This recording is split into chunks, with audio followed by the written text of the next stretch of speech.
வணக்கம் வணக்கம் வணக்கம் நண்பர்களே.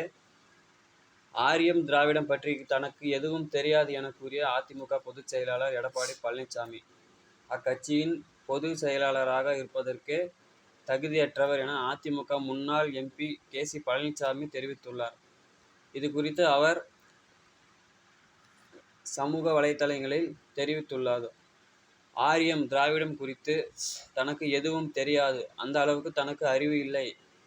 இது பற்றி பேசிய கவர்னரிடமே விளக்கம் கேட்டுள்ளார்கள் என்கின்ற எடப்பாடி பழனிசாமி பல முன்னாள் அமைச்சர்கள் மீதான வழக்குகளுக்கு அனுமதி கோரி கோப்புகள் ஆளுநரிடம் கையெழுத்துக்கு இருப்பதால் ஆளுநரை விமர்சிக்க தயங்குகிறாரா அல்லது மத்திய பாஜகவை எக்காரணம் கொண்டும் எதிர்த்து பேசிவிடக்கூடாது என்று நினைக்கிறாரா?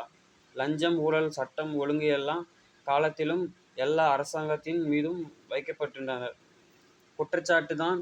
ஆனால் சித்தாந்த அரசியல் இளைஞர்களுக்கு மற்றும் புதிய வாக்காளர்களை கவனத்திற்கு கட்சியை வலுப்படுத்தவும் கொள்கை ரீதியாக முறியடிக்கவும் புரட்சித் தலைவர் எம்.ஜி.ஆர். அவர்கள் சட்டமன்றத்தில் அதிமுக ஒரு திராவிட கட்சி, திராவிட சித்தாந்தங்கள் அடிப்படையில் செயல்படும் என்று பதிவு செய்துள்ளார்.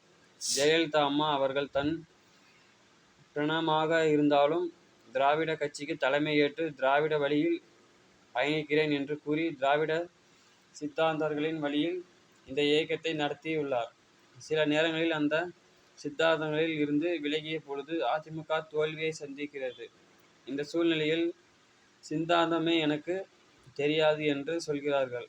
இந்த இயக்கத்தின் தலைமை பொறுப்பிற்கு தகுதியானவர் தானே. அரசியல் மொத்தமாக பணம் சேர்த்து அதை பங்கிட்டு கொடுப்போம் மூலமாகவோ ஒரு அரசியல் கட்சி ஆட்சிக்கு கொண்டு வர முடியும் என்று எடப்பாடி பழனிசாமி நம்புகிறார்.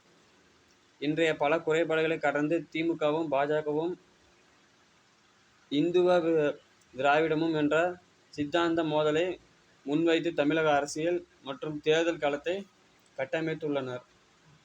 நாம் பயணிக்கிற பாதை என்று தெளிவாக நாட்டு மக்களுக்கும் கட்சி தொண்டர்களுக்கும் தெரிவிக்க வேண்டியது. தலைமை பொறுப்பில் இருந்து கொண்டே தனக்கு அவ்வளவு அறிவு இல்லை, அது குறித்து ஆராய்ச்சி தானே செய்ய வேண்டும் என்று ஒப்புதல் வாக்குமூலமும் அளித்துள்ளார். தலைமையில் அதிமுக மீண்டும் வலுப்பெறுமா? பாஜகவின் வளர்ச்சியை தடுக்க திமுகவை எதிர்த்து வென்று கொள்ள அதிமுக தன்னை தயார்படுத்திக் கொள்ள வேண்டிய காலம் கட்டம் இது என்று குறிப்பிட்டுள்ளார்.